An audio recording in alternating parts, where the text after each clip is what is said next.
Some opening remarks. Leader, Miss Abimbola Akoya.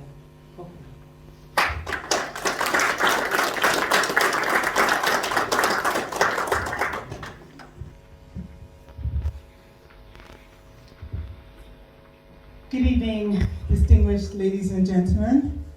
Welcome to the 2022 Nigerian Independence Day celebration of the Nigeria-Britain Association. It's a pleasure to welcome you once again. Permit me, please, as I stand on all existing protocols. But before I commence, I would like to offer our sincere condolences on the recent transitioning of Her Majesty. I would like to begin by recognizing all the members of the Planning Committee. Can you please stand up? All the members of the Planning Committee and the event volunteers. May I ask that you please rise and be recognized, and also supporting my endeavors with this great association. Words cannot really appreciate my sincere gratitude to him, and I wish to convert this when he comes as well.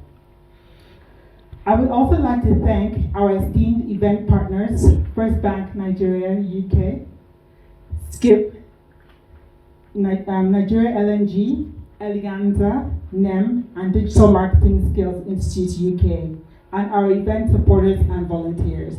They include Sonia, our avid supporter, as the British Nigeria Education Trust, which is based in the UK and has the late HRH Prince Philip as the Duke of Edinburgh as its patron. The association also organizes social, cultural, business activities designed to bring together friends and associates of Nigeria, Britain, and the Commonwealth with a collective vision to impact positively the community. The association's key objectives are to encourage the exchange of culture and build relationships between Nigeria and Britain, encourage in sponsorship for social causes and general public good, build working relationships with government, private entrepreneurs, and enjoy reputational benefits. In 2021, we launched our new strategic direction called The Big Idea. The Big Idea looks at inclusivity, diversity, empowerment, and agility as the bedrock in which all our flagship events and activities will be anchored. This year's NBA Independence Day celebration themed striving for excellence while celebrating our icons, we are paying homage to some distinguished and outstanding individuals who uphold friendship, culture, inclusivity, and excellence through their actions, which they have contributed to in the development and positive representation of Nigeria, thereby helping to further strengthen and uphold brand Nigeria at home and abroad. Today's Nigerian Independence Day celebration event has become even more significant with the growing number of Nigerians in the UK diaspora. It is important that we remain resilient and are able to hold our heads up high and proudly say, we are Nigerians. I conclude by congratulating all the award winners while encouraging them to do more. I would also encourage corporate organizations and individuals who are not members of the NBA to consider joining us and being part of our family and being part of this movement to foster and sustain friendships between Nigeria and Britain. Thank you, and God bless you all.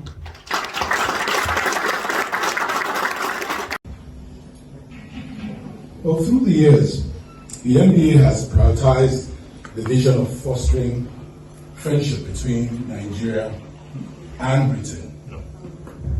This vision has formed our activities and the events on the choice of this definitive action leading to today. The choice of vision has led us here today, the celebration of Nigeria's Independence Day, and also the celebration of friendship between the two great nations, Nigeria and Britain.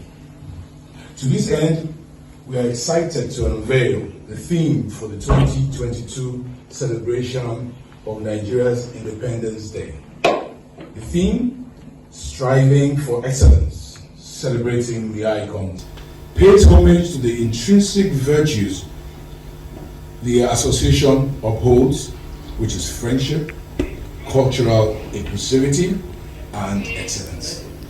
So that's what we'll be doing tonight. Thank you.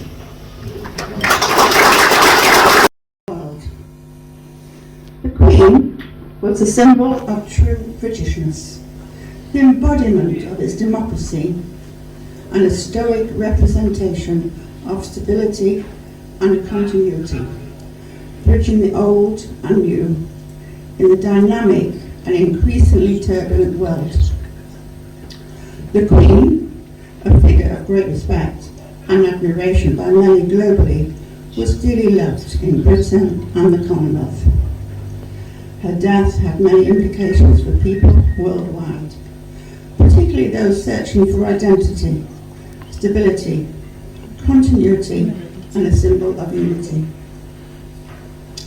On the 21st of April 1947, before her accession to the throne, and to mark her 21st birthday, Her Majesty made a BBC broadcast to the Empire, as it was then, during which she dedicated her life to the service of the Commonwealth and its people.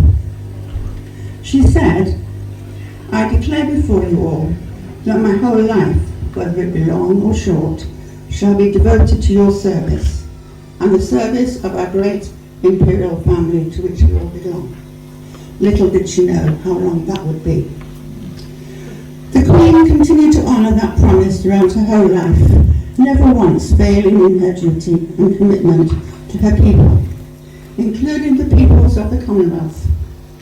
Hers was a life of total dedication.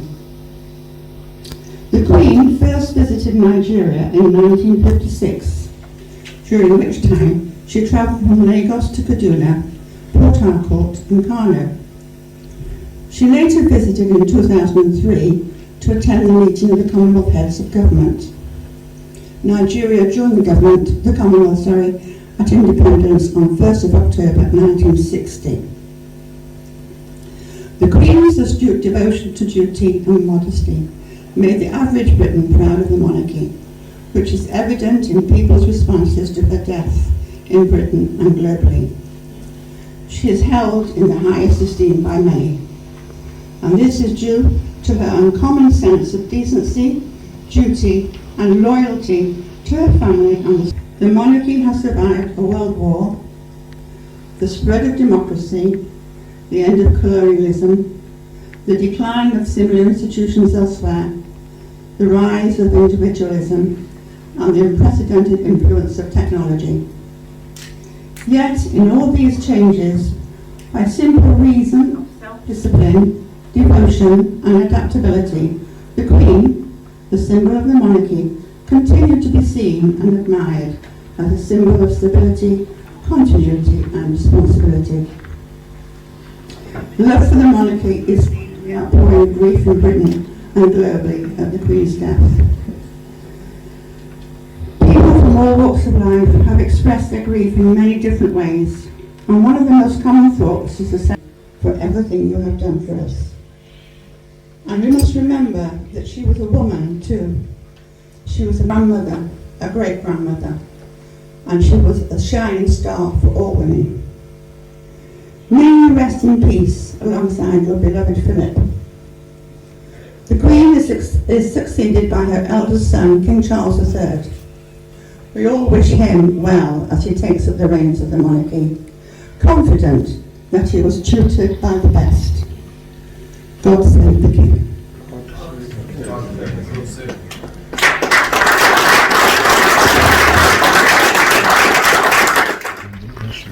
The Nigerian Britain Association is an organization that I strongly believe that we strengthen it, some of those core objectives which we intend to achieve between Nigeria and Britain will be achievable. Because what we have there are credible people, and you should be ready for this kind of synergy that we hope it will take place before the end of this year. The greatest challenge that we are having in the relationship between UK and Nigeria is lack of synergy. Almost every organization is doing it. So I'm throwing that challenge to you, Madam President. We look for the British society can relate with. We have an advantage now in this administration. In this closer administration, we have people who are centered on international trade. I was with Kevin Bedlock during the Conservative Party conference in Birmingham. I spoke to her. I also had to engage some other MPs. So they are ready, but it's our ability to synergize that will really deliver. This is what I always say every function I attend. It's good to wine and dine, but you all know that what objectives do we intend to achieve? Who do we charge with such responsibility? How do we continuously appreciate those who have contributed to this, to the growth of this organization, and how will Madam President take this association to greater heights and make it the foremost Nigeria-British association in this country. On my part, I assure you, I'm there, I'll be there for you, any time. And the High Commission will also support you, because we strongly believe that the relationship between Nigeria and Britain must be deepened. The SY Prime Minister, on 2 occasions, have had got to challenge him when I went to Mr. President for some bilaterals. That's it's not thinkable that you have investment flowing from some countries like Netherlands and Germany being more than that of Britain. I can explain that. There's no Brexit. And I assured him that we need to focus on more infrastructural projects. Because some of these projects, they are the projects that used to promote people-to-people relationship. You can imagine what UAC did those days, what guarantees did those days. So which organizations are providing that? It is time. I wish you successful deliberation. I wish you wine, dine and wine, and if they stay home, I'm sure Madam President will also provide us with this article. Thank you very much, and God bless you. In 1959, Chief Emeka joined the Commonwealth Development Corporation and this was following Nigeria's independence. He went on as he was invited to join Nigeria's diplomatic service. In 1963, he was posted to Nigeria's permanent mission to the United Nations in New York. In 1966, shortly after the establishment of the Commonwealth Secretariat, he was seconded to the new organisation at the request of the first Secretary General, Arnold Smith of Canada, as the Assistant Director of International Affairs. And in 1977, he became the Commonwealth Deputy Secretariat General, with the responsibility for the international affairs and the Secretariat's administration. In 1983, the Nigerian civil government under President Shehiru Shagari called upon the chief again to become the country's foreign minister. In 1989, at the Commonwealth Heads of Government meeting in Lampula, Malaysia, Chief was elected to the third Commonwealth Secretary General. He was re-elected in 1993, again that was in Cyprus, and this for us was for a second fifth-year term.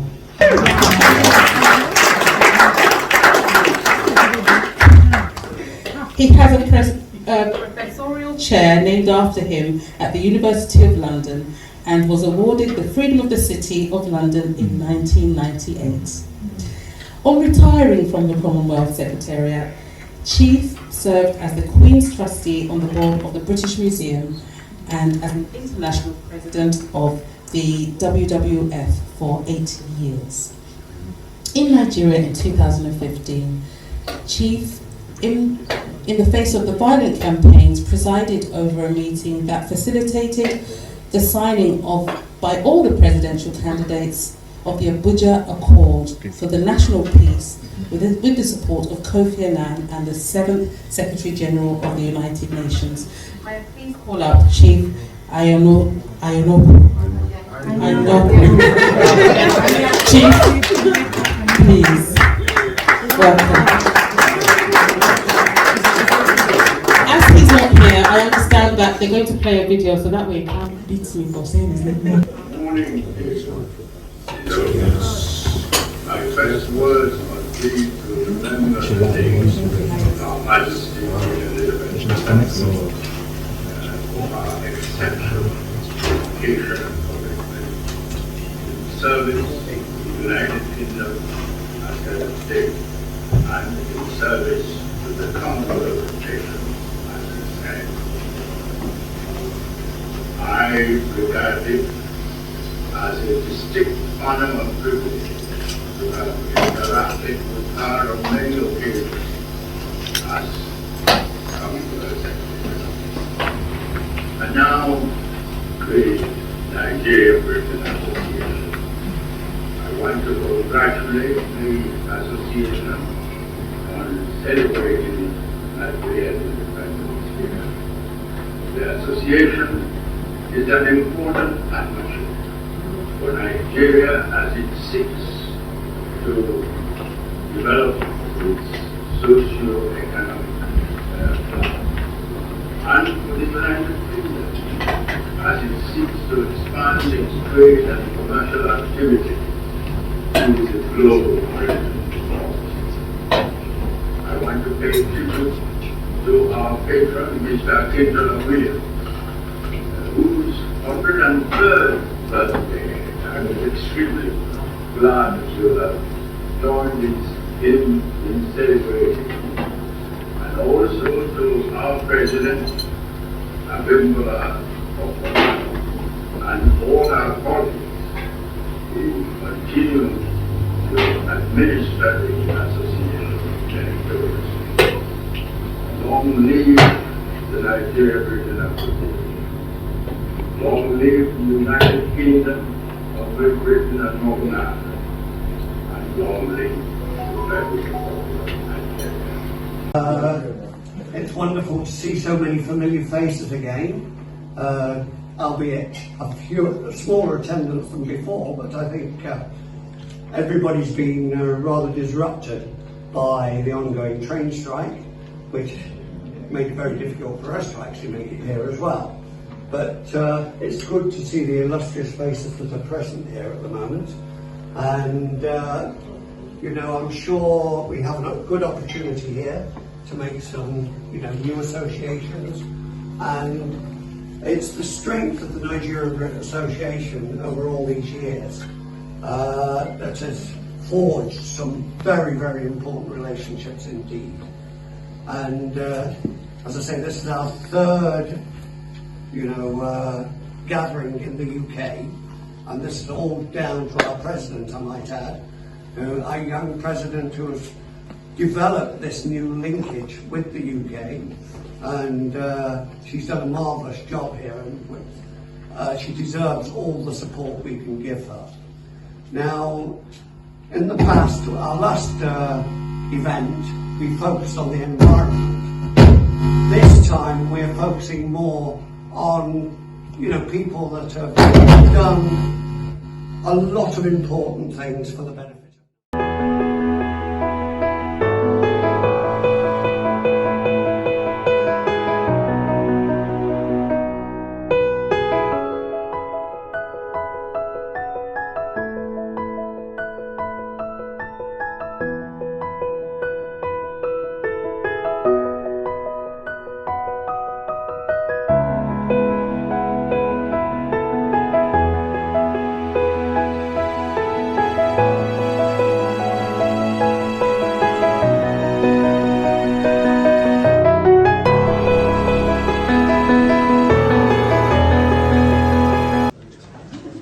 Hello everyone, I'm Kunle Ologun.